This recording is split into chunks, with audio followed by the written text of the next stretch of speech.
Hello, welcome to the League of Women Voters Janesville City Council Forum. Welcome to all of you who are in the audience with us tonight. And just to let you know, there will be cards available to write questions. And if you do have a card that you would like to have asked, you can pass it to the outside of the seats, and then we'll have people come and collect it, and then they'll be reviewed. There may already be a question on my list that is somewhat similar to those. So let's get started.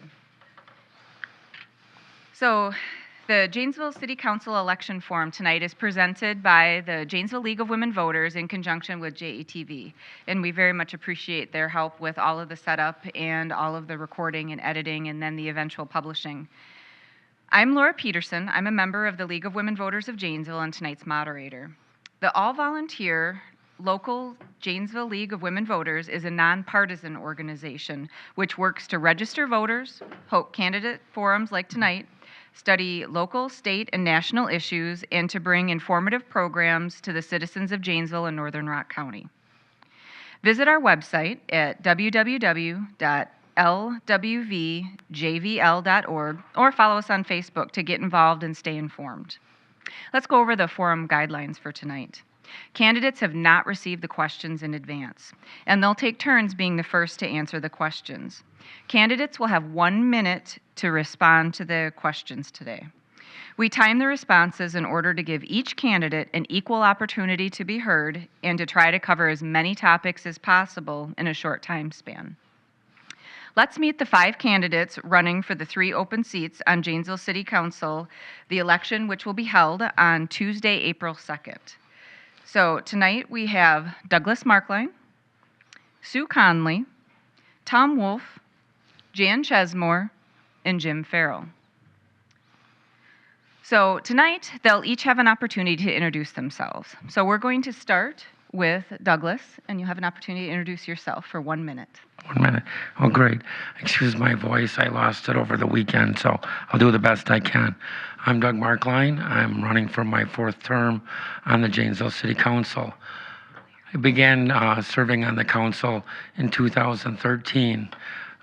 Been a Janesville resident all my life. Kind of foresaw GM coming. It was still a shock. I thought after 5 years after that, the city was treading water, had a city manager that really wasn't pushing anything, and I thought the council needed some new leadership. So I jumped in. To my surprise, soon afterwards, the city manager announced he was leaving, and we hired a new city manager. That changed a lot of stuff. We share a vision, we share a purpose for the city of Janesville. We got strategic planning in place now where we look 5 years ahead, and we're doing a very systematic rethinking of Janesville and how to make it a better community for our citizens. I've been a Janesville resident all my life, building homes. I've met people in all neighborhoods. So thank you. And it goes by quick. Sometimes a minute seems very long, and other times it seems very short. Sue, your introduction, please. Thank you. I'm Sue Conley. I've been in town since 1971. I've done a lot of work locally in the nonprofit world, working at the YWCA as a volunteer and a staff member for more than 20 years. And I spent 12 years at the Community Foundation of Southern Wisconsin as their executive director. I retired in 2014 and was elected to the council for my first term in 2017. So this will be my 2nd term that I'm running for. I feel like I learned a lot. I thought I knew a lot when I got on the council. I had a lot to learn. So I spent the time learning. I feel like I have a better handle on what's going on and how it all works. And I'm eager to continue in that role as a city council person. I do want to clarify, though, there are 4 seats open. Oh, there are 4 seats. Pardon me. Before I forget. Thank you. And so 5 people are running for 4 seats. So I'm excited to run, and I hope you'll vote for me. All right. Thank you, Sue. Tom? I guess our odds just got better. I'm Tom Wolf. I'm a Janesville native. Graduated from Parker High School. From there, attended UW Rock County and UW Whitewater, where I got a bachelor's degree in business administration. I went to the Graduate School of Banking and finished at UW-Madison. Gail and I together have 4 children and 10 grandchildren. My work history briefly is first 5 years of meaningful adult work, I was a police officer in the city of Janesville, and 1 year with the state of Wisconsin as an investigator. I went into banking in 1980, and for the next 35 years, worked in banking and financial services. I've been active in many community organizations.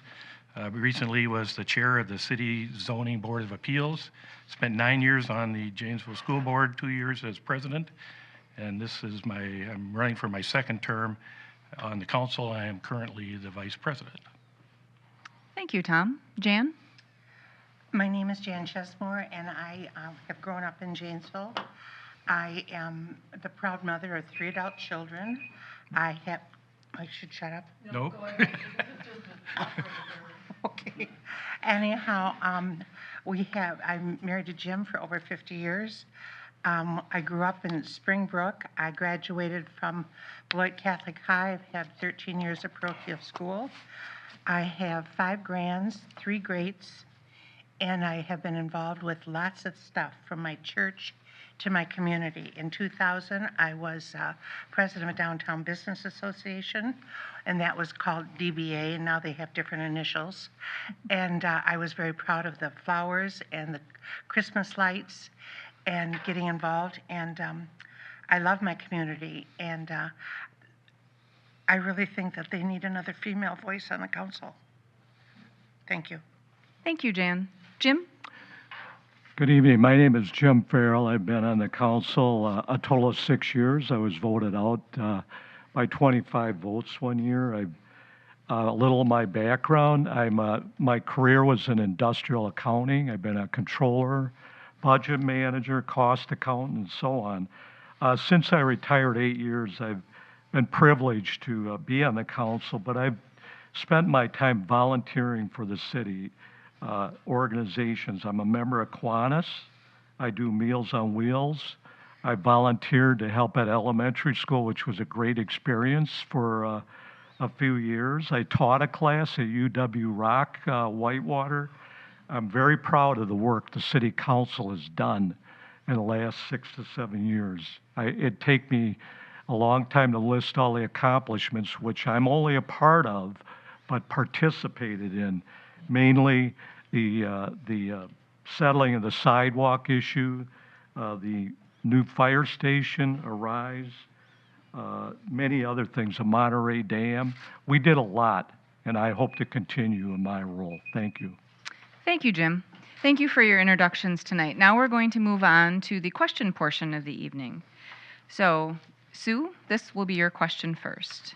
So, the city's strategic plan identifies several areas of activity for the coming year. Which items will you be following closely to encourage follow-through? Well, to say that there are several items, I think, is an understatement. I don't know if you've looked at the document, but it's quite lengthy, and it does have a lot of lists of tasks the city will complete year by year. The piece that I am going to watch the closest, though, is our ability to create more housing opportunities for Janesville. Our vacancy rate across the board is about 1%. So we need housing of all types, residential, single family, we need multi-unit, we need affordable housing, we need low-income housing, we need executive housing. So hopefully we'll be able to move the needle on that as we move forward in the next year or two. There are several developments in the works, and I hope that we're able to bring them to fruition very soon. Thank you, Sue. Tom?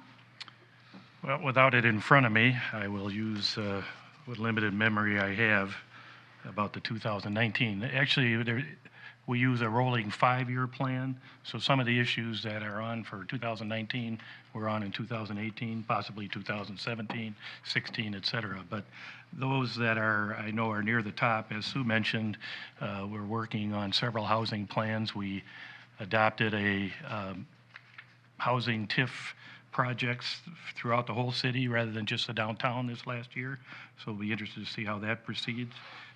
We need to finish the bridge project, the Milwaukee Street Bridge. We'll finish in 2019, and I believe the West Milwaukee Street project from the bridge to the 5 Points will begin either in 19 or shortly thereafter. And the ongoing development of the former GM property, the Jatco and GM site, that continues, and it'll be interested to see how that moves forward. There are several benchmarks that will be happening in 2019 as well. Thank you, Tom. Jan? Because I have never sat on the city council, I'm not familiar with the things. I watch the city council meetings every other week, and I've been to many of them, and I am not familiar with the top 5 things that they want to do. All I know is I would like to see transparency for all of us and a voice in the city on what's happening. And they asked me these things today at the Gazette, and I wished I had a better answer for all of you because I don't know yet. They wanted me to know what I'm going to develop for General Motors, though I grew up across the street from General Motors. I don't know because I don't know what the sediment and all the things are going there. I just asked Jim, he's a Kenosha guy, what they did in Kenosha at the auto plant. He said they made a park out of it. So you never know, we might need another park. So I'm sorry I can't answer that right now, but I will. All right, thank you, Jan. Jim? There are several items on the strategic plan I'm very interested in. One is partnering with the private sector in the development of a Janesville Innovation Center. I was on that board for several years, and that has done a lot of good for our city. N1 technology came out of that facility, and I was on the board of that organization for a few years. That's a high priority for me. Another priority is implementing the results of the 2018 Community Housing Forum. We need to get more housing here. We may have to look at TIFs, maybe some other creative ways of adding housing. The other thing I want to do is important to me is reviewing our permitting and inspection processes and looking at our processes for new companies to come into Janesville. I want to make sure we provide minimal or no barriers for new companies to come here. Thank you. Thank you, Jim. Douglas? Thank you very much. A lot of the highlights of the strategic plan for 2019-20 have been mentioned, housing near the top of it. A couple things that haven't been mentioned. I would like to continue our dedication to repairing our roads in Janesville, our infrastructure. It's 4 years into it, and it's a 25-year rolling plan.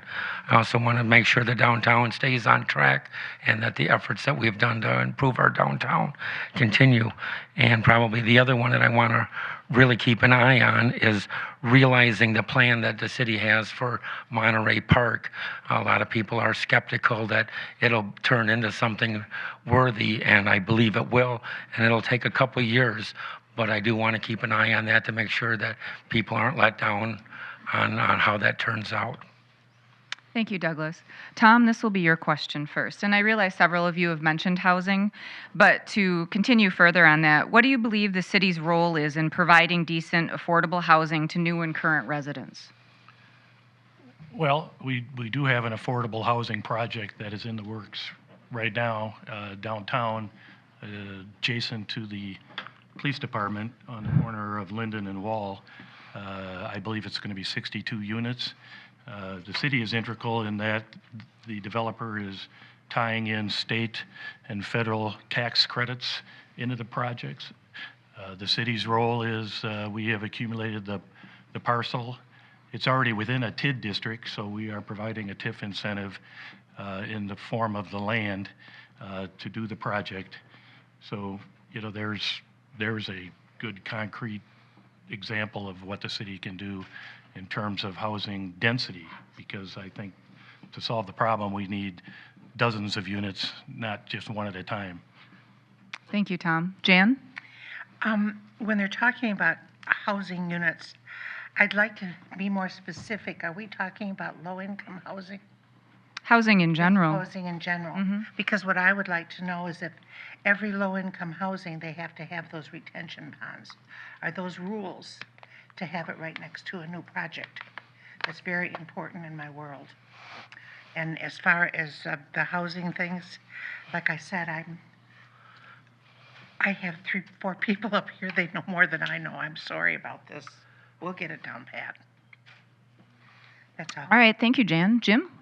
I think the city's role in developing housing is to work constructively and positively with developers. And also work with them for possible TIF incentives. That's going to be the way to go. You have to have incentives to get housing in here. I know a lot of people don't like that. I think we should look at possibly reviewing our council policy whereby the city invests in subdivisions. We had a bad experience with that, lost money. I'm not saying we should just go ahead with it, but there is a group looking at it. I think those are all the things that the city can do, and just work with developers and try to engage them as correctly as and cooperatively as we can, and I believe we've done that. I think there's a project near my house I'm interested in seeing. It's near the old baseball diamond, and I'm looking forward to that. Thank you. Pardon me, bad timing. Thank you, Jim. Douglas? The housing problem is not unique to Janesville. It's nationwide, but in Janesville, it's especially acute with the closing of GM in 2008. Our market and went to heck, and the rents have not kept up with the market, and that's a good thing for our residents because they're strapped on having to pay the rents that are out there. But construction costs have increased dramatically, and there's a gap between the two. And the city will need to work with developers to bridge this gap with some sort of financing. I would say if we do it, it'll be on a very short-term basis until the market can get stabilized. But right now, we have a gap between what people can afford to pay and what it costs to bring a new unit to market. And it's a very difficult situation, and hopefully we can work with developers and come up with some solutions soon. Thank you, Douglas. Sue?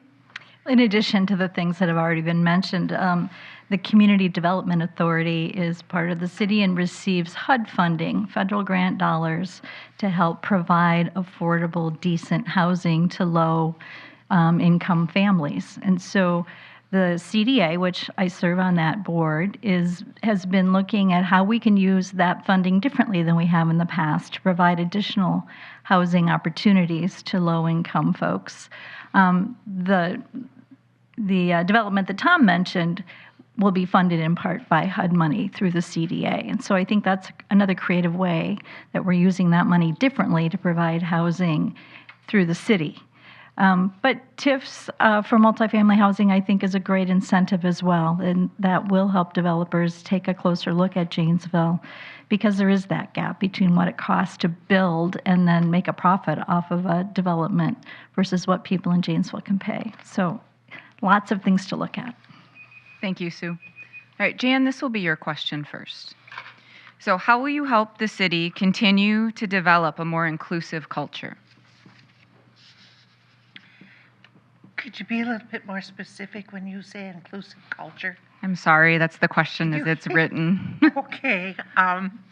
It's not pertaining to one individual thing. It's how you interpret the question, and I think people want to hear how you come to conclusions and how you analyze things. So I would say what it means to you.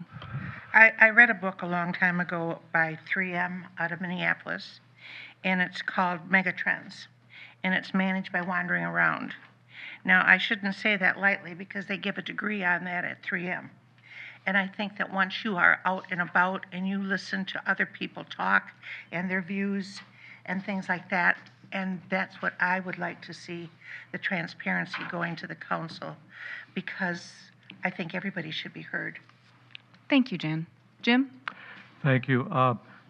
There's a number of things I'm looking for. I attended a conference, LBGTQ conference, to get an idea how can we make our city more inclusive for people that are not, what we consider, their different preferences and so on. I'm also very proud that I supported the non-discrimination ordinance a few years ago. I think that I took a lot of grief for that. A lot of people, how can we possibly have that? And I thought, let's go ahead with it. I would look at our ordinances. I think in our recruiting with the city, we need to look at inclusiveness, looking at efforts to hire minorities and gays, trans, and so on.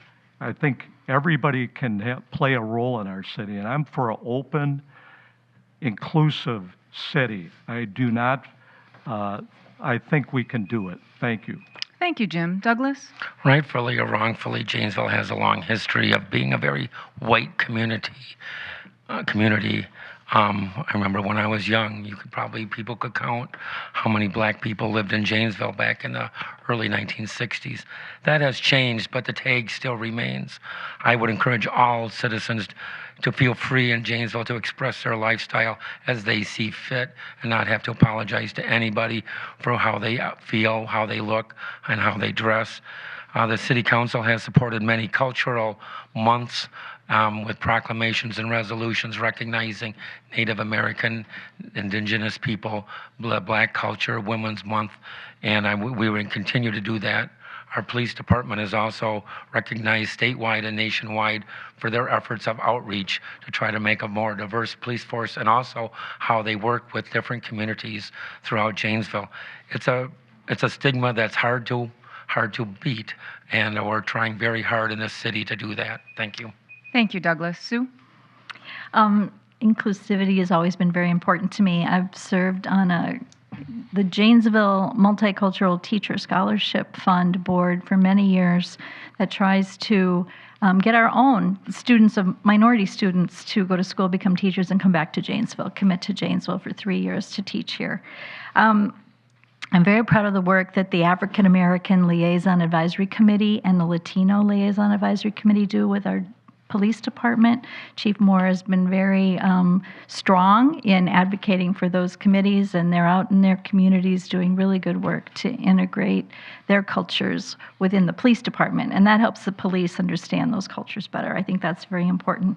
Our strategic plan actually tracks diversity in our employment through the city, so we can actually see how we're doing in our employment opportunities.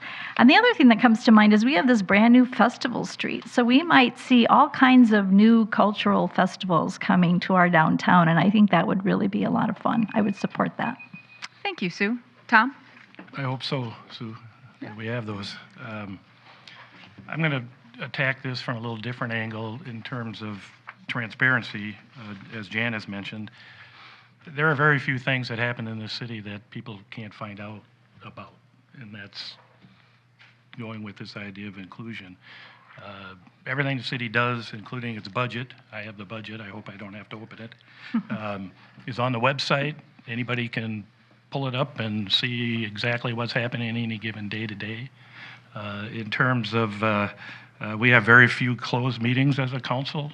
Most 90+%, if not 95%, are an open meeting on live television, which creates some interesting issues, like last night when the website wasn't working. But be that as it may, there's plenty of opportunities for people to find out what's happening. Now, how do we get people to do that? Well, there's part of the inclusion issue where we need to do as much reach out. Sue mentioned a couple committees, and I'll mention the homelessness task force as well as at work. Thank you. All right, Jim, this will be your question first. This is a question from our audience tonight. What are your thoughts on shared revenue? Well, I think Janesville has been given a real, not our fair share of shared revenue, and it was a great thing to see the city get some revenue adjustment the last year. It's going to be for 5 years for $583,000. But I think the formula is all wrong, as I've said to some people in the League of Municipalities. When Janesville gets way lower than Beloit, way lower than Kenosha, way lower than all our peer cities.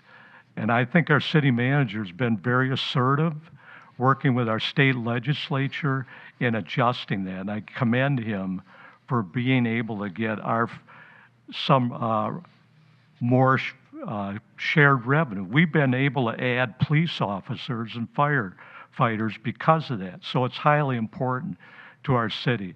I think we need to continue to fight for fair shared revenue. Thank you, Jim. Douglas? Build on what Jim had mentioned. With the new governor and his budget, there's a ray of hope for Janesville. We've always been on the bottom The hope is possibly that we can swing the bottom feeders, which Janesville is the bottom of the bottom feeders, more toward the mean.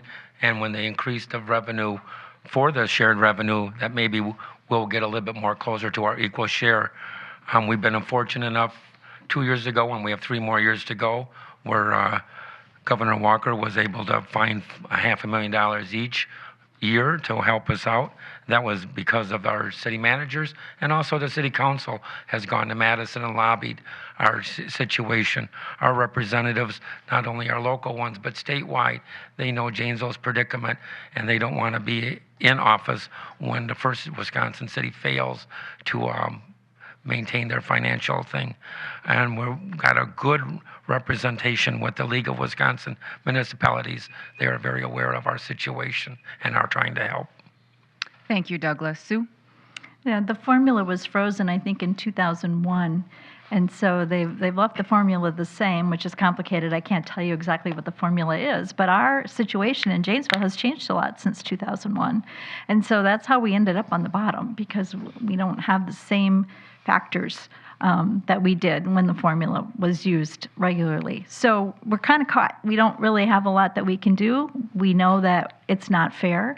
But when we bring it up to our legislatures, of course, they say, well, we'd create winners and losers. And I always say, well, we already have winners and losers. We're losing. And Mark Freitag said at one point this year, how long do we have to be at the bottom? Is this going to be forever? Or, the legislature really needs to act. So it's important for you to contact your legislature and tell them the formula's not fair. Janesville's getting the short end of the stick. Please fix it. So I hope that can happen. The new governor's budget does mention it. So that was good. Thank you, Sue. Tom? I don't think we can talk about shared revenue without talking about levy limits. We are under levy limits in the state of Wisconsin, where our levy can only change from year to year based on our net growth in property value. So those cities that are not having a lot of growth, their levy limits stay stagnant. And those cities that have a lot of growth, their limits can go up. And when you take our limited ability to create new construction within a short period of time, plus being at the bottom of our peer cities in shared revenue, we kind of get it on both ends. I'm concerned about the temporary monies that Mr. Farrell mentioned, the $583,000. Next year will be our 3rd year. We only have 2 more years after that. If it's not renewed, then we're going to have to make some tough decisions on what we do without it, which would mean if all else being equal, we'll have to cut some expenses. So we need to be working on our legislators to see if they can continue that for us. Thank you, Tom. Jan? Sitting between a banker and an accountant, here goes. Sorry. Because they're talking about monies and we're at the bottom of the totem pole and all that, I don't understand why and what do we have to pay back. I don't know our budget that we get to work with every year, and I'm not familiar with that. I just know that I don't think it's fair that we have to be at the bottom of the totem pole. This is the first time I've heard that. We should be equal, just like all the other cities, equal to our population and our income, etc. I get more concerned that when we sign notes that are going to be due in 2020 or 20, and that type of thing, where is that going to come from? Because you can only do so much as a person. That's all. Thank you, Jan. All I have to say about that. Douglas, this will be your question first. What do you see as the City Council's role in bringing jobs and investment to Janesville? Our job as a city council bringing jobs is to support the staff when they bring economic decisions before us that they have fully vetted out and have looked at. One criticism that the city council get is that people think we're a rubber stamp. However, I would have to say that our economic development team is very thorough. They don't bring anything before the council unless they fully vetted it out and are 100% comfortable that this is the right fit for Janesville. There's only so much land and so much money that we have that we're able to play with. And so we want to make sure we get winners right off the bat. We can also make sure that our streets, our infrastructure is maintained, our neighborhoods look good. So when people come to Janesville, they see a good-looking town that people would want to live in and raise their family in. Right now, we're doing a very good job. People say that Janesville is very attractive for business. Thank you. Thank you, Douglas. Sue? I see a lot of opportunity in the old GM site to bring in some new businesses, and I know that the city's economic development department is working hard to make that happen. So I think the council's job is to support that and to encourage the city staff to do their best, right, to make the best deal for the taxpayer and for the development that is being proposed. I also think that new businesses look at the safety of our community, and our police department has been doing an excellent job in keeping our community safe. I think that's an asset for all of us to appreciate. And we also have a great education system in Janesville, and I think that plays into it as well. So I think we need to talk up our assets in the community if we're speaking with potential employers, and really just be ambassadors for all the good things that Janesville has to offer. Thank you, Sue. Tom? Can I have you repeat the question? Oh, of course. Excuse me. What do you see as the city council's role in bringing jobs and investment to Janesville? Okay. Well, as the others have mentioned, we have a direct role how we can induce economic development. I think there's also an indirect role in that, as Sue mentioned, we tout the community that we live in. Personally, I'm proud to live here. I'm proud to bring family members and friends into our community. Do we have some issues we need to deal with? Yes, but they're in process. The Arise project's in process. The hotel downtown is in process. The Milwaukee Street Bridge is in process. But that's all signs that we're growing and thriving. I believe the GM project is very, very important for the near future, if not some long-term future. My understanding it's the largest. It's over I've heard from 250 to 275 acres. So take in between 260 acres. It's the largest site, empty site in a city of our size in the state of Wisconsin, served by 2 rail lines. So we have a lot of opportunity at that site to do some really good things in the near to distant future. Thank you, Tom. Jan? Again, would you repeat the question? Of course. I listened to them talk, and I'm going off here. That's no problem. So what do you see as the city council's role in bringing jobs and investment to Janesville? Because I'm there again, unfamiliar with this TIF and bid and stuff. I talked to Doug about this. I don't understand if I'm going to bring my business to Janesville, Wisconsin, and I'm going to enjoy all these tax cuts and things like that, that I only have to be here 10 years, 20 years, and then I can pick up and go. I don't understand that very much. And as far as bringing things to the city, I think that our city is a great city. Like I said, I have never not felt safe here, raising 3 kids here. It's just, even at its worst, it's the best. I always liked coming home. But as far as these businesses, I was telling Sue, the city council the other day had a guy talk about this ice arena. What is that called? They're going to bring the Indoor sports. yeah, $30 million. My main thing is, let's complete one thing before we go to another thing. Okay, thank you, Jan. Jim? The city council's role is a role of being a steward of our financial resources here. Our main way of getting jobs and businesses is through the TIF incentive program. I don't want to get too political, but you can see what happened with Foxconn, where maybe some of the promises aren't kept. We ask a lot of questions, and these deals, as I call them, are vetted thoroughly by our economic development department, but it is our job and responsibility to ask a lot of questions. The other thing we can do is support our police department. We added 2 officers this year. In order to get jobs and companies, you need a safe city, and that Chief Morris said that many times. We also need to support our downtown development. That attracts people to our community. Thank you, Jim. Sue, this will be your question first. How would you involve the community residents in your decision-making?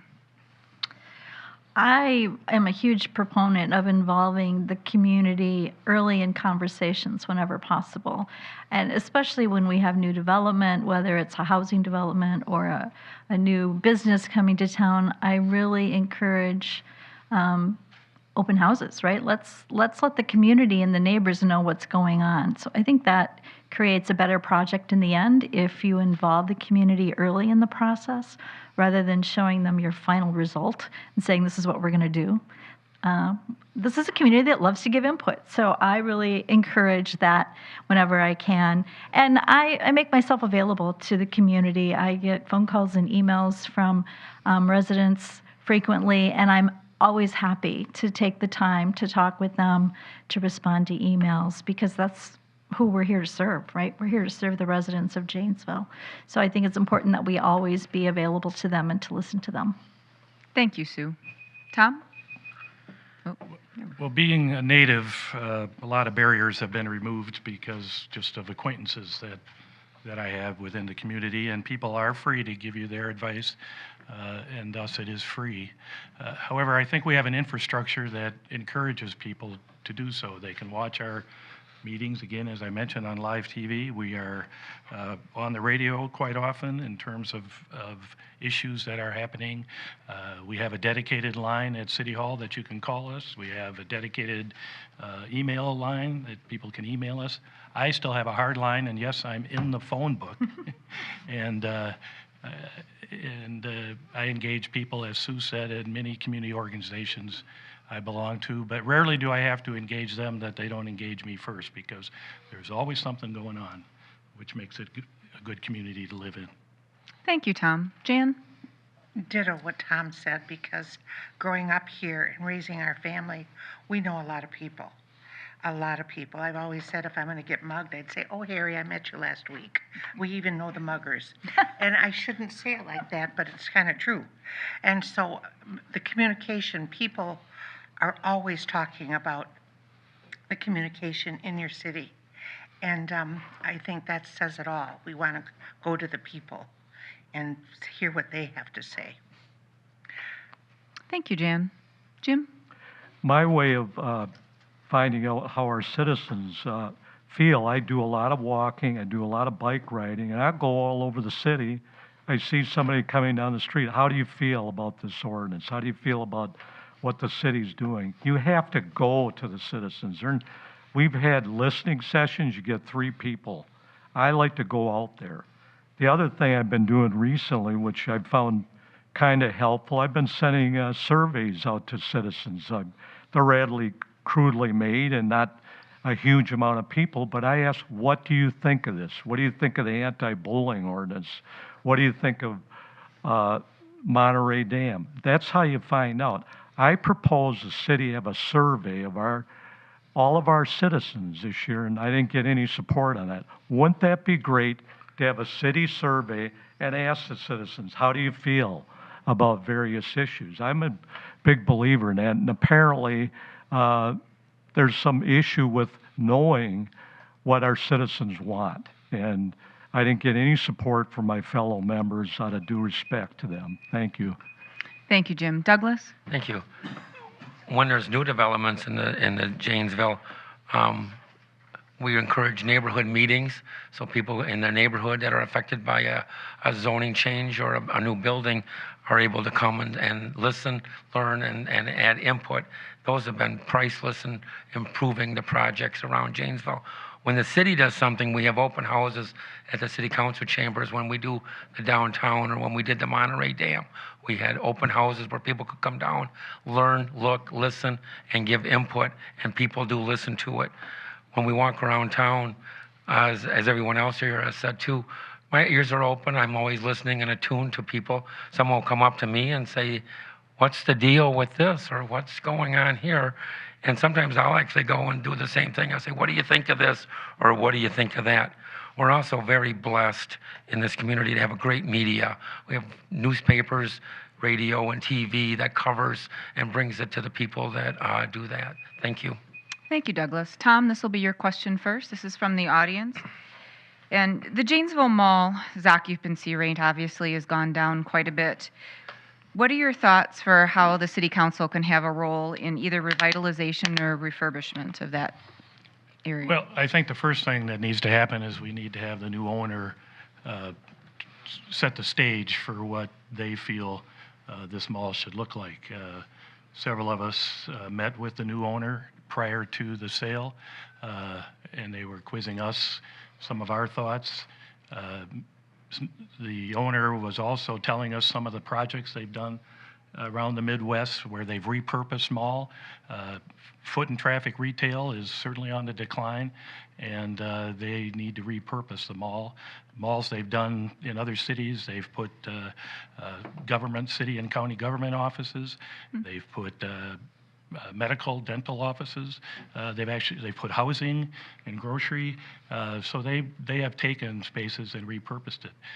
One of the challenges they have locally is they do not own the Sears store. The Sears store is owned by Sears and will be tied up in a bankruptcy for quite a while. So that kind of hamstrings them to some extent.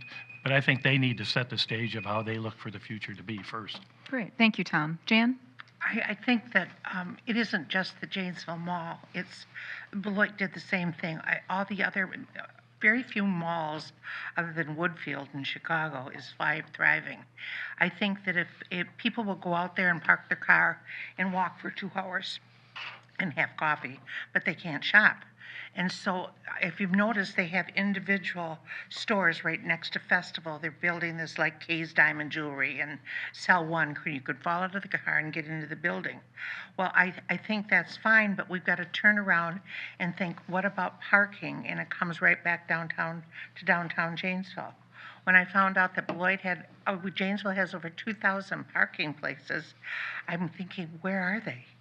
And so I think it has everything to do with supply and demand, and maybe because we have Amazon and we can just shop from our living rooms or our offices, it's a whole different thing. So as far as, I don't think it should be, it's just a Janesville issue. All right. Thank you, Jan. Jim? I live fairly close to the mall and go there frequently. I would like to see them transform to what malls are doing nowadays. They're getting more away from retail into different uses. I think what the city can do is cooperate with this developer as far as zoning changes that might be needed, infrastructure changes that might be needed, and just work with them and encourage them. Also, what I'd personally like to see is many of the tenants in there, I question if they even have a business plan. I'd like to see maybe a mentoring program to work with some of their tenants to make sure they succeed. You know, I hate to see it when somebody closes up. It just really is devastating. The final thing, the city can consider the new indoor recreation center. Maybe think about putting it somewhere out there to jumpstart that mall. Thank you.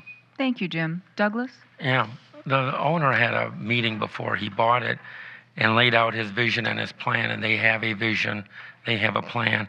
They did their homework before they bought this mall. It's a testimony to the strength of Janesville's regional marketing draw that they were even interested in our community. The fact that they were tells you pages of the strength of our market. The stores that closed here didn't close because the Janesville stores were weak. They closed because the parent company was weak. We can do what Jim said. The City Council and the City Planning Commission will listen to them when they need rezoning, flexibility, and ordinance and signage changes, and work with them to make this a very successful venture. The mall will be very different in the future from what we were used to now and what it'll be. But you need to have faith and patience. They came right out and said it's a 5 to 6 year plan to return this mall around, and they're just getting started. So I think it'd be fun to wait and see, and it'll be kind of scary for a while. All right. Thank you, Douglas. Sue? Yeah, I was really encouraged that this company called Rockstep actually purchased the mall. They do have a lot of experience. They purchased other malls. They do seem to really know what they're doing, and they do have a plan. I think it's exciting that the Children's Museum is considering going into that mall. It certainly will bring families out to the mall, bring more foot traffic. And there are probably lots of other opportunities that can happen at that mall, and I think the council can support more creative thinking. And as Doug said, you know, there's really little we can do to bring in private businesses into a privately owned mall, but we can certainly be encouraging and look at any signage changes or ordinance changes that might need to happen to allow different development to come in, and I'm certainly open to doing that. Thank you, Sue. Jan, this will be your question first. How would you like to see the city address homelessness and housing insecurity in Janesville? You at the Gazette today? Oh, never mind. The affordable housing. They asked me a question if we would like to give a parking lot to the homeless people. And I didn't know how to answer that. I read the Gazette and it talked about these little houses. They equated Racine as adopting this little house situation. So I called to find out, and Racine has not adopted that. They did it for the vets of Wisconsin. And so when you ask about that, I want to know who's going to maintain this. That's very important. If they were coming next door to me, I would really like to know who's going to maintain these. And if they can't maintain their life right now, I was the first one to call Kevin Murray on the school board and say, Kevin, what are they teaching these kids at Craig and Parker? They need to know how to take care of themselves. And then I need to shut up. Everybody gets taught the same thing. But anyhow, it remains to be seen. Okay. Thank you, Jan. Jim? I think homelessness, we have many agencies that are doing a great job addressing this issue, such as ECHO, HealthNet, Project 1649. I think there is a task force that's looking at this issue, and I think they're coming up with some very creative ideas, such as what Jan mentioned, maybe having a parking lot whereby they can, rather than being dispersed all over the city, that might be a good thing. It's also a key to make sure that all the homeless individuals know about the resources that we have in our city.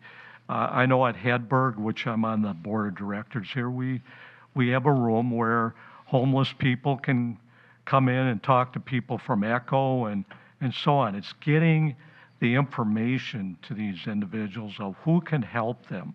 For example, a Give Shelter or HealthNet or ECHO. They all do a great job, but that's what the city can do.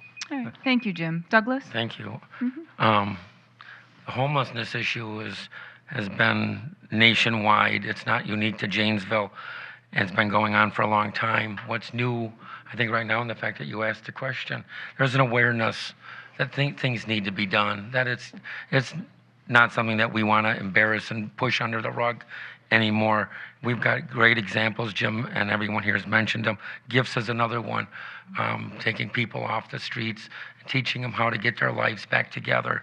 I think one of the things that would be great to do, and our agency's doing it, and that is looking at the root causes of homelessness and trying to keep people from losing their home in the first place.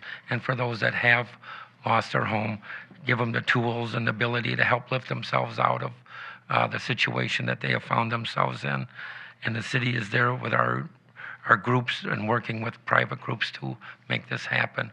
And I know Sue knows a lot more about it than I do, but I think the awareness is new. Thank you, Douglas. Sue? Yeah, we do have many organizations in Janesville and Rock County that are addressing the homeless issue. It doesn't go away, right? It's actually gotten worse over time. The Gifts Men's Shelter is doing a phenomenal job of sheltering people, and they have another house where the men can transition from the shelter to a case management situation, and then they can transition from that into their own permanent housing. So it's a process. You're not homeless one day and you're not homeless the next, right? It's a process to work yourself back into permanent housing. And Echo is also, they're known for their food pantry, but they do a tremendous amount of rent assistance in our community. And their focus is to try to keep people in their current housing so that they don't have to make that long transition back to permanent housing. We support them through the CDA. They've received grant funding through the CDBG program through the city, and they do a phenomenal job. They also are purchasing, or the CDA is helping them acquire a house that they can use too. So there's a lot going on around homelessness, and we'll all continue to work on it. Great. Thank you, Sue. Tom? Well, it's a multifaceted issue, and the homelessness is a result of all those issues that happened prior to it. And it's very difficult to get your arms around it and say, we can do this one thing and it'll address it in entirety. So as my colleagues have mentioned, I think the not-for-profit world and some of those agencies can be very helpful in assisting us as a community dealing with this issue. We even have an agency that deals with homeless school-age children, Project 1649, which just is amazing to me that that issue exists. And they have a couple of homes now, one in Beloit and one in Janesville. I think we can have more immediacy through our CDBG funds in looking at some transitional housing. We acquire a certain number of houses each year through the tax problems that we may have, and maybe we could look at some transitional housing with some of those homes. All right. Thank you, Tom. All right. Jim, this will be your question first. This is from the audience. What is your view on recreational marijuana?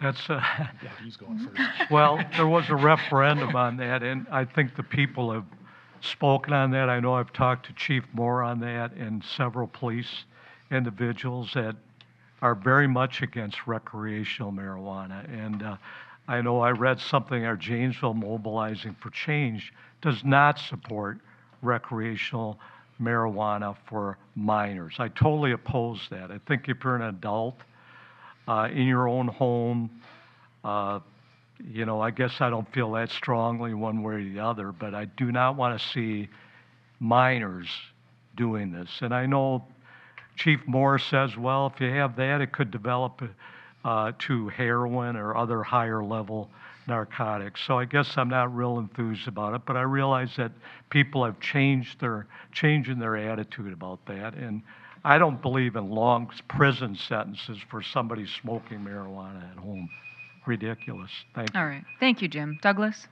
First off, I think it needs to be addressed on a statewide basis. I don't think a city has the ability to just make themselves a marijuana-free zone and get away with it legally. Janesville has, I think, downgraded it to a misdemeanor position of a small amount, which I think is a better use of police resources in our area. Rather than chasing after that, they can do more important things. I do believe the right of the individual to do what they wish to do in the privacy of their own home. I think I would support it on that one. But before you can buy the stuff on the street and use it in public, there's going to have to be some controls to go forward with it. But we'll wait and see what the state does. The survey shows that majority of people are in favor of it. And if we can get control to make it work, more power to them. Thank you. Thank you, Douglas. Sue? Yeah, I agree. It's a state issue. We really have to let the state take the lead on that.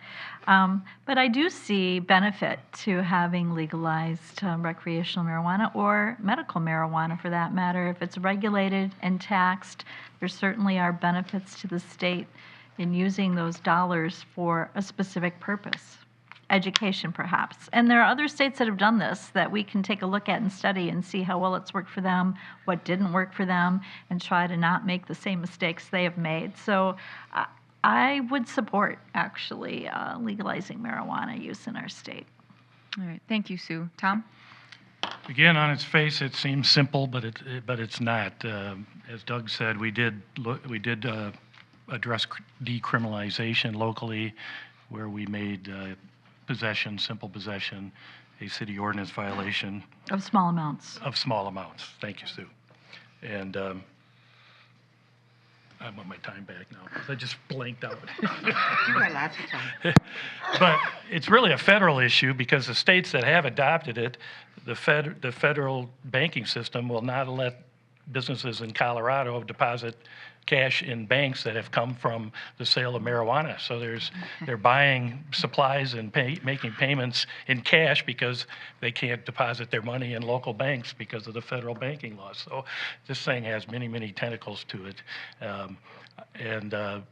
We need to separate legalization from decriminalization from medical to get this thing moving forward. All right. Thank you, Tom. Jan? I agree with what Tom had to say. There's a book out called Tell Your Children, and it's by Alex Brerison, and his wife is a counselor. And I don't see any good side. You know, it's no different than me having chocolate or sweets. It leads to other things. And I think that having recreational marijuana, I'm not for it at all. I think that in this book, it talks about, it's a proven fact, it leads to heroin and that other drug, whatever. See, I'm not even, I don't even think about it, but it's really true and it's wrong. Sometimes I think it's called dumbing up America. How much more? And it's wrong. I just still think it's wrong. If the medical profession thinks it's going to fix me from dying, well, then that's a different situation. But to just sit and let's get together and do a joint, I don't know. I'm not for it. All right. Thank you, Jan. And I will say, you had mentioned earlier that awareness, that, asking about homelessness 10 years ago, I don't think we would have been talking about marijuana in a forum like this either. So we've definitely changed as the years have gone along. Douglas, this will be your question first. Okay. What is your vision for what Janesville's downtown will look like in 5 years? Well, it'll be a lot better than it is right now. We're at the bridge out and things half done. It was always a long-term plan for the downtown. The first thing the city did was recognize that the underlying infrastructure was in need of updating, serious updating. So we have done Main Street, we have done Festival Street, we are working on the Milwaukee Street Bridge, we'll be working on West Milwaukee Street. All the pavement that you don't see has all been brought up to 2019 standards. That'll set the basis for the ability for the private sector to take advantage of that and bring shops and bring people downtown for gatherings, for shopping, and going forward. I believe we're right on the cusp of a lot of private investment downtown. I think they've seen that the city is doing what they said they were going to do and get this ready. And we've got a hotel down there, and I think in 5 years we're going to be amazed at what it's like. Thank you. Thank you, Douglas. Sue? Yeah, I'm excited about what's going on downtown. And it's interesting, isn't it, how the mall came up and the downtown left, and now downtown's coming back up and the mall's going away. It's all cyclical, right? New hotel is exciting. In 5 years, I would love it if the old Monterey Hotel was refurbished into something beautiful, right? And reused, not vacant. And that would be great. I also think there's lots of rooms for restaurants. Locally owned, nicer restaurants in our downtown would be a wonderful thing for us. And Festival Street. I hope there's festivals on Festival Street all summer long, because it's a great place to meet and to gather. The river lawn, the pavilions. It's exciting to me to see the changes in our downtown, and I really look forward to what it's going to be in 5 years. Thank you, Sue. Tom? 2 years ago, when I ran initially for council, the Rise project was just getting its feet on the ground, and it had started, and somebody said, "Are you in favor of stopping the Rise project?" I said, "Well, why would I stop something before it's finished?" And part of the issue is people are viewing our downtown in its current state, and it's like making sausage. It's a little messy, and as these projects finish, and there is a plan to it on how it's being planned out, moving from the central part of the downtown out, and you can see that kind of taking shape. And some things are being finished. The west side of the Arise project downtown is finished. The east side is going to be done next. The pedestrian bridge is going to be put up this year, crossing the east to the west side of the river. And at that, I think we need to recognize that this is being done with a lot of private support, where Forward Foundation has raised $5 million for the support just strictly of the Arise Downtown project. So we can't forget those individuals who are giving generously and matching our tax dollars. Thank you, Tom. Jan? Oh, well, here I go. I want them to complete projects before they go to another project. And when I say this, I feel like we have these plates on a stick. We're going here, and we're going there, and we're going there. Downtown should be a hub for historic Janesville. And when I travel extensively, I always want to go to the downtown. I want to see their Main Street USA.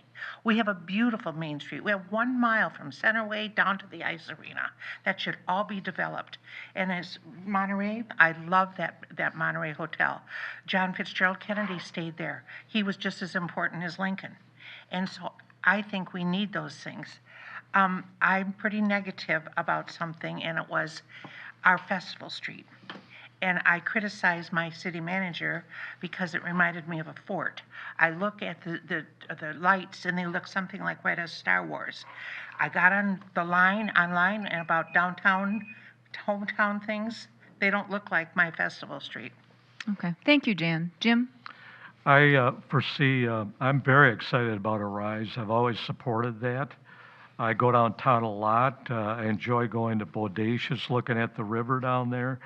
I foresee in 5 years you're going to see a more diverse amount of shops down there. I would hope that we'll get condominiums or housing down there for young professionals like many cities do. I think it's going to take a cultural change in our city that you might have to walk a block or two to get somewhere, that you can't park right in front of it, like people in Chicago, Milwaukee have learned. In our city, you're going to see a change in culture, I think, where people go downtown and they say, well, I don't have to park right in front of the building. I can go a couple blocks, or I can be flexible, et cetera. But I'm really excited about our future. I think we can handle it. The city's got a great plan to complete this. Thank you. Thank you, Jim. Sue, this will be your question first, and this is a question from the audience. What are your thoughts on the $1 million city loan to Shine when they are raising millions from other sources? Shine Technologies is going to take many millions for them to be able to create their Moly-99 isotope. So the city has been supportive in that from the very beginning. I'm not sure what the $1 million loan is referring to, but I do support their work. I think we're in it too deep. It's gone on too long. They're building their production facility now, and I think they're going to be successful. And I think in the end, the Janesville community is going to be proud to have Shine as one of their businesses in town. And it costs money sometimes, but we will recoup that money through the TIF deal that was made with Shine. It's not that we're giving them money and we won't see it returned. We will see it returned when their building is complete and they start paying taxes on a $50 million project. All right. Thank you, Sue. Tom? Well, again, I'm not sure what the $1 million refer to. There's a lot more than $1 million that's going to go into that project before it's done. Contrary to some belief, we have not funded any of the construction at this point, other than sewer and water that was run out to their prototype site that is operational right now. However, this summer when they start construction, I went to the meeting the other night where Greg Pfeiffer from Shine did an informational meeting. There were several people there to hear about the current status. He has raised a lot of equity funds. The recent one, $25 million from one of the state agencies. He does have a $150 million commitment from a venture fund in New York. However, they just didn't come and drop a check on the desk. It's all based on pro forma and future operations. Shine and North Star and Beloit are going to put this area of the state on a world map without question. Thank you, Tom. Jan? You know, if you're again, I agree with Tom. My one question is, when we were talking at the bottom of the totem pole for income financing and all that stuff, I don't know why Beloit has been rocking and rolling with their Shine program or their isotopes, and we're so lagging behind. I don't understand that. I need to know more about that. And we got that money, that $150 million, and I think it's that we signed a note, didn't we, to be due in 2020 or 21 for a lot of millions, I think so. Anyhow, that's all I have to say about Okay. Thank you, Jan. Jim? I have to admit I was somewhat skeptical about Shine when they first came to town. I publicly indicated that. I've talked to many people at Shine and have looked in depth at some of their data, which I can't divulge because I signed a confidentiality agreement, but I think it'll be a good long-term thing. As far as the $1 million loan, I think somebody's referring to that they could potentially, the city could potentially back a loan for that amount. That has not been paid out. I agree with what Mr. Wolf said. I think Shine has worked with us. They've been very transparent with us. I've been somewhat frustrated at times, but they've hired about 80 people in our area. So that's got to be good for our city. And they're living up to their agreements. I think it'll be a good thing overall. Thank you. Thank you, Jim. Douglas? Good. Well, the city made a promise at the front end, and we need to uphold our end of the bargain on this one here. We knew going in that it was a long-term thing on an idea, and if people are looking for instant gratification, they're not looking at the right place. I believe in the future, just like Janesville was synonymous with Parker Pens and Chevrolets, I think in the future, people will be looking at Janesville and thinking about Shine. As I mentioned earlier, they have not received the majority of the promised money yet because it's based on them performing. I think in the long run, this will be a great return on our investment, not only money investment, but bringing people and awareness to Janesville and what we are and what we can be. They've got 77 people right now filling up office space in downtown Janesville. They're very heavily involved in our community and different charities and that. So they're going to be a great civic company for Janesville. Thank you, Douglas. Tom, this will be your question first. This is our last one from the audience right now. Should the city take a stand on requests from ICE for involvement in residents' deportation for no or minor infractions? Well, if you'd asked me 2 days ago, I'd have said I have no idea what you're talking about. So in the last 2 days, thanks to our local newspaper, it appears that our assistance was nothing more than opening the police department for the ICE officials, and I think there were other agencies, to process people that they would take into custody. My understanding is there was one Janesville resident. There were a couple others in Rock County. It certainly wasn't a mass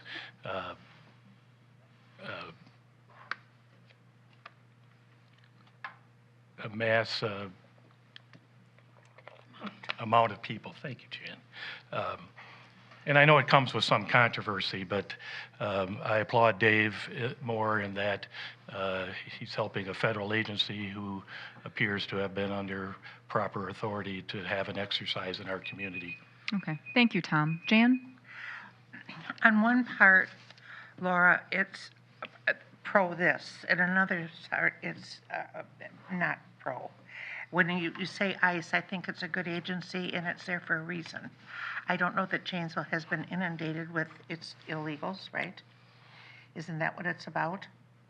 It is. Yes, it's a federal agency. The federal agency. And I don't know, before I talk about it, I want to know how much that's taking out of our budget with our police department and, who's paying for what and all about this. I don't know. turn around and my faith does nothing but support it. And so, not support it, I mean, letting illegals come in. And I don't know that Janesville's inundated with that right now. Are we? I hope not. I'm done. Done? Oh, thank you, Jan. I'm done. Okay, Jim. Speaking from my experience with the Janesville Police Department, Chief Moore, having many dealings and conversations with him, I trust his judgment. I trust the professionalism of our Janesville Police Department. I have the highest regard for them. This incident helping ICE, I frankly didn't read that thoroughly on it, but it sounds like it's a little overblown. I don't think our police department is rounding up immigrants or doing anything like that. Like I say, we're very fortunate to have a police chief and a police department. They're very progressive. They respect people's rights. They are very transparent. They've dealt with our fourth ward in many ways. So to answer your question, I have the highest confidence of our police department that they will do what they feel is the right thing. Thank you, Jim. Douglas? I believe our police force needs to follow the federal guidelines on how to cooperate interdepartmentally with the federal government, the state government, and our local governments. However, I would have to say, as far as what we've heard, the promise was there was bad people coming across the border, gangsters and drug lords, and people that are going to rape our children and our daughters. But when you read the stories behind it, the people affected do not seem to fit that stereotype, and that is very disheartening. Thank you. All right. Thank you, Douglas. Sue? Yeah, all I know about this issue is what I read in today's Gazette, and it does appear to me that Chief Moore would make the department available to any other law enforcement agency that needed to do their work in our community. I would fully support that, and I also trust Chief Moore explicitly in the work that he does. I would be very surprised if he participated in any sort of ICE raids or anything along those lines. But opening the department for another law enforcement agency, in my view, is perfectly acceptable. All right. Thank you, Sue. Jan, this will be your question, and we did get more questions from the audience. So this is one that's from the audience as well. What thoughts do you have to increase voter turnout in the city? Well, I don't want to say I don't know. You know, you listen, people are doing them on Saturdays, they're doing them on Sundays and special. Sometimes I just think it's our job to vote. And I think that the city, we worked on the election for 3 years. And so I think the people that care are going to be there. And I don't think we need to bring them donuts and cookies. I mean, they should be voting. And that's the way it is. Thank you, Jan. Jim? My personal way of doing this, I can only speak for myself. I do a lot of door-to-door campaigning and encourage people to vote. I have on my card here, vote April 2nd. If you have questions on early voting or absentee ballots, where you go, what website, and so on. That's what I can do personally in communicating with our residents to get them interested in voting. I think that's all we can do individually is be ambassadors for our city and encourage people to take an interest. I think maybe going into high schools and other areas might be a good idea. We've got to get young people interested in running for office and voting and let them know how important it is. I think the last election, I think there was an uptick of the so-called millennial voting. So I think I'm optimistic we're going to see more of a turnout in our future. Thank you, Jim. Douglas? It was very heartening to see the great turnout we had last fall for the gubernatorial and Senate races. Janesville really came out and voted heavily, and that was very heartening. So for this upcoming election, unless we can come up with some sort of controversy to excite the voters in Janesville, will probably be just another run-of-the-mill election, I'm sad to say. But while I got the mic, statewide, we need to do things to minimize barriers to voting, voter IDs and all this proof and everything of who you are and where you're at, because somebody might want to vote twice needs to be simplified. Encourage people to go out and vote, not make it harder for them to go out and vote. Thank you. Thank you, Douglas. Sue? Well, I support the League of Women Voters, and they do a great job of informing our community about voting. There's the best answer of the night. Give her 5 more seconds. And I also think our clerk treasurer's office does a great job of training the volunteers at our polls, making it as easy as possible for the voters to get to the polls, and really just personally supporting the elections and encouraging people to vote. I also do it on Facebook, actually. So it's important that we all vote. And this will be a low turnout election. I think there's not a lot on the ballot this time, but it's just as important as ever for people to go out and vote. So go vote. Thank you, Sue. Tom? Yeah, I wish I had the answer. I've been an active voter. In fact, 1971 was the first year 18-year-olds could vote, and I was 18 years old, and I've voted ever since. I don't know what the apathy is. It doesn't matter what the ebbs and flows are. It appears elections that we're going to have in a couple weeks have a 12 to 15% turnout. They have historically. I'm not sure what would be different this year. One thing that may be different is those Janesville wards that are in the Milton School District could have higher turnouts because they have an additional question that the rest of Janesville doesn't have. So that will bring out additional folks. Again, I wish I had the answer, and I too support the League of Women Voters. Thank you. I swear I didn't write that question. All right. Jim, this will be your question first. This is another audience question. Should the city provide compensation to stores along Milwaukee Street during the renovation of it due to the increased difficulty to access those stores? I really feel for those stores. I go to them a lot, talk to the owners, and some of them are suffering. I frankly don't know what we can do to compensate them. That would set a precedent. I think that we frequently have had construction like Main Street and other things in our city. If we do it for those owners, we're going to have to do it every time there is some disruption. The city, though, should be as considerate of those store owners as possible to maybe provide parking solutions for them and, work with them and encourage them. But paying owners of stores, I think that could set a terrible precedent because that happens all the time in our state and city where unfortunately businesses are affected because of construction. You just can't realistically say, well, we're going to pay you for all your quote-unquote lost business. Can't do it. All right. Thank you, Jim. Douglas? If the question is, should the city compensate stores for the downtown construction, my simple answer would be no. But there are things that can be done, and it's not just the downtown this year. It'll be Highway 14 and Highway 26 with the interstate going on for the next few years.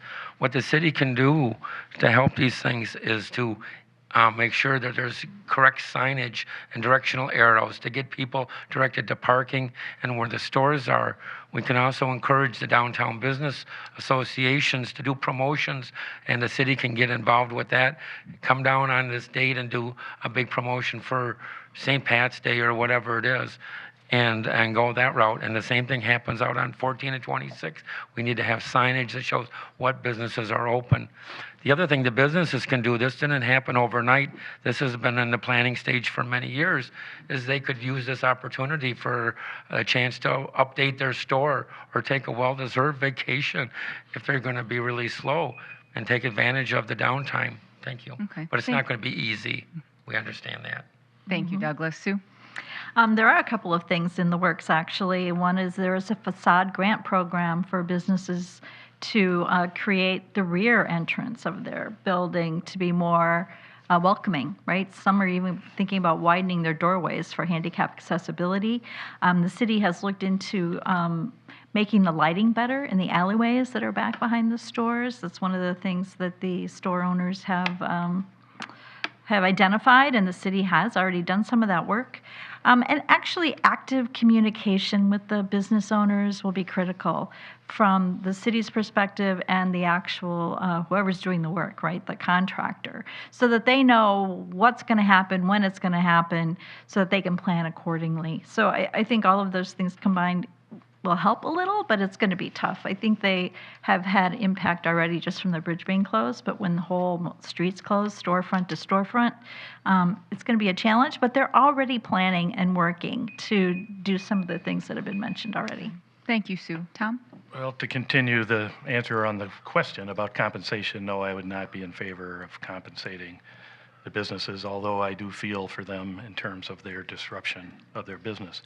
Having worked with many of those businesses over my banking career, what I find is a common thread between most of the owners is they're all entrepreneurs, they're all innovative, they're all used to challenges, and they're all used to issues that they have to address.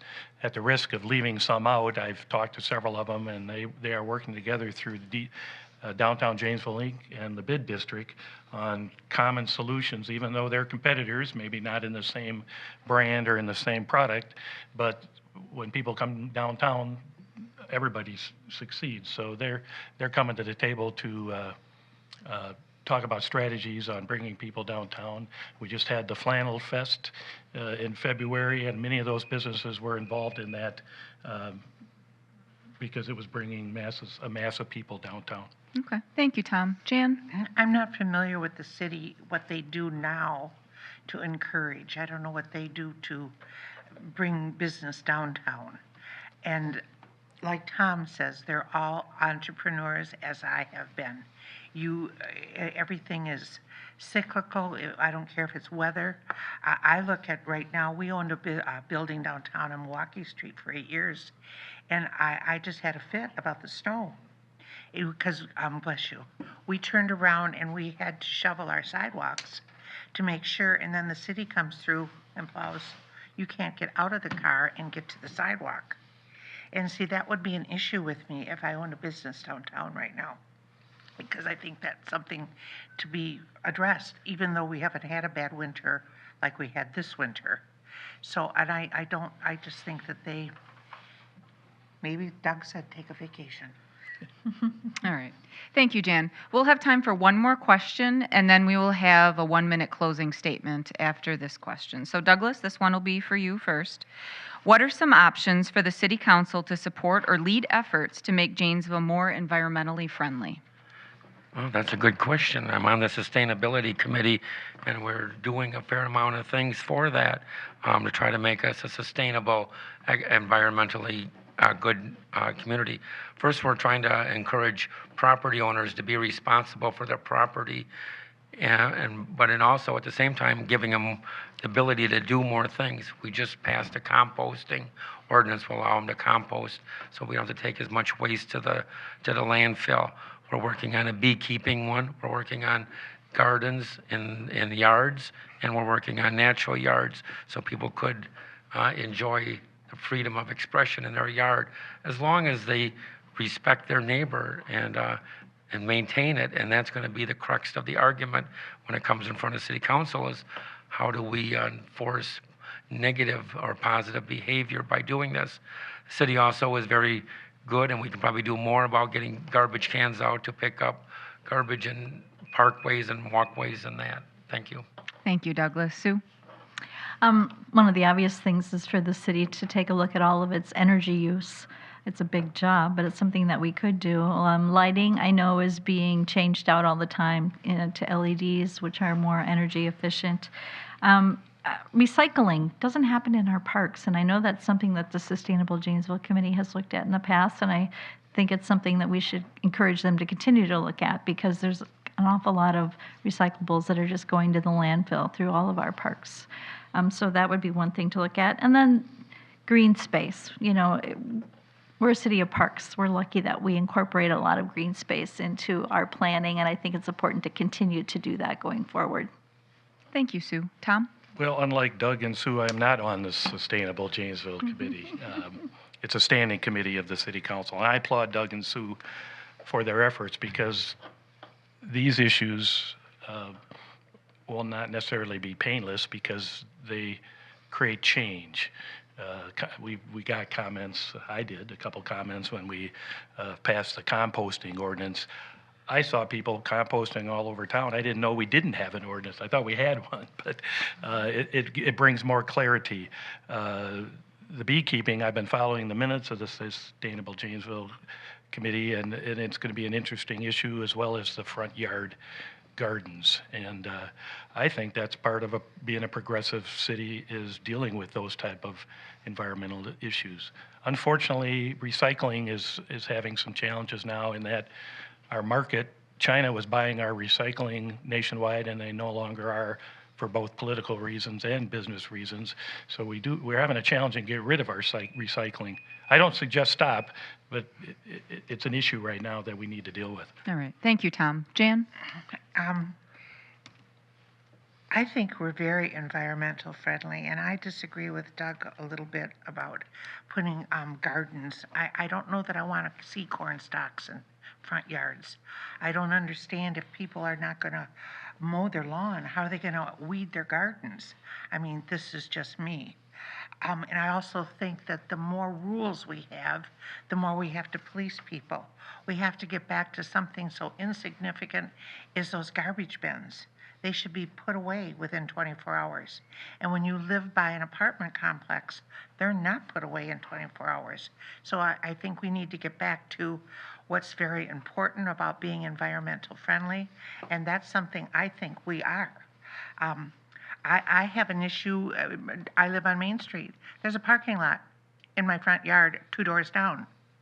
I know that Tom wouldn't like a parking lot in his next door, and neither would he. I would love to see that rule out of there. Thank you, Jan. Jim?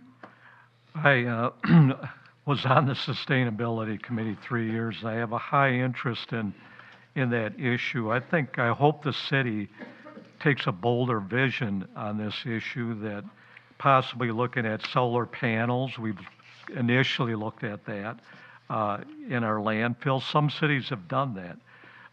We looked at joining the Green Tier Legacy a few years ago. It fell kind of apart through a lot of different issues, but this is a coordinated effort with cities in our state to come up with solutions for sustainability. And I think the city should take another look at joining that. I think it's always good to share with other communities what you're doing. And one of my personal irritations is the plastic bags. People in shopping in the city they use them. They don't use a reusable bag. I think we should look at that. Thank you. All right. Thank you, Jim. We've come to the end of the question and answers, and now each candidate will have 1 minute to provide your closing statement. And Sue, you will be our first candidate to provide your closing statement. Okay. Well, first of all, I want to thank the League of Women Voters and JATV for creating the opportunity for this forum, and thanks to the audience members who came out tonight. And I know it'll be aired on JATV, so thanks to all of you. City Council, serving on the City Council has been a great learning experience for me and a privilege. I've enjoyed working with the community members who I've interacted with about various different issues that come before us. I'm proud to serve in the City Council, and I look forward to continuing to serve and to see some things come to fruition. The Arise project is going to be wonderful when it's all complete, although it's going to be a couple of years out. It's really fun to bring my kids back here and show them all the great things that are happening in their hometown, and they just don't quite know what to think about everything that's going on. So it's been a lot of fun. I've learned a lot, and I hope that you'll vote for me so I can continue to serve you. Thanks. Thank you, Sue. Tom? Thank you. I also would like to thank the League for sponsoring this forum. If I'm reelected, I will have served 13 years in local public service, and I haven't cashed one check yet, and I don't believe I will if I'm elected for another 2 years. I've been proud to serve both on the school board and the city council. I have met many friends, and I have met people who I am extremely proud to say that I've worked with, because they, to a person, these people at this table, I include, are looking for the best for our community. And I would hope to continue that.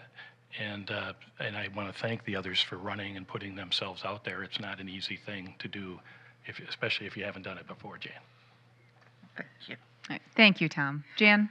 Thank you to the League of Women Voters. I think this is very imperative so that we can have our democracy. I'm just a voice. I'm one voice, and I would like to serve on the City Council to represent your voices, because that's very important. Because I've just never been on the council, and it does intimidate me about everything they're talking about, but I'm willing to learn, and I will be available to all of you, and thank you for your time. Thank you, Jan. Jim? I also thank the League of Women Voters for this opportunity. I've served 6 years on the council. It's been a privilege. It's been a great experience. One of the things I pride myself on is I ask hard questions of the administration. Part of our role as a city council is to have the administration explain and justify many of the many policies and actions. I think that's where my strong point is from my long industrial accounting experience. This city has gone in a very positive direction. I've talked to many citizens that agree with me. We're in a progressive, uplifting era in our city, and I think the current city council can take some of the credit. It's a teamwork effort between the administration, city council, and the staff. And it's a lot of hard work that we've all put in, but I think people are pleased, and I hope to have your vote. Thank you. Thank you, Jim. And Douglas? Thank you once again. Thanks to the League of Women Voters and JATV for tonight. Before I was on the council, I added it up once. There was over 100 people that took the time to serve their community on the city council over the 100 years that Janesville's had that plan. And I've been honored to serve for the last 6 years. And I would say if you look back over the history of the city, I don't think you've seen 6 years where we've had as much progress, motion that we've had here. We've really moved the city forward in the last 6 years. I've enjoyed it immensely, and I hope that with the city's and the voters' approval, I will be able to continue that, moving us forward in a very planned fashion. I'm not afraid of change. I know it's hard, but sometimes when you look back, you wonder why we didn't do it sooner. And so, once again, I would ask for your vote when the day comes around in April. Thank you. Thank you, Douglas. So we've been talking to the 5 candidates running for Janesville City Council for 4 open seats. I'll get it right this time. I'd like to thank the League of Women Voters partners in producing this forum tonight, Forward Janesville and JATV. It is super helpful to have these partnerships so that we can produce this. I'd also like to thank the candidates for coming out, making democracy work by having a seat at the table and answering questions in a thoughtful way. It's how we engage and how we educate our voters, which is really important to the League. The spring election for the Janesville City Council will be held on Tuesday, April 2nd. Thank you so much for coming tonight, and thank you for watching if you're watching this in recorded TV. Thank you.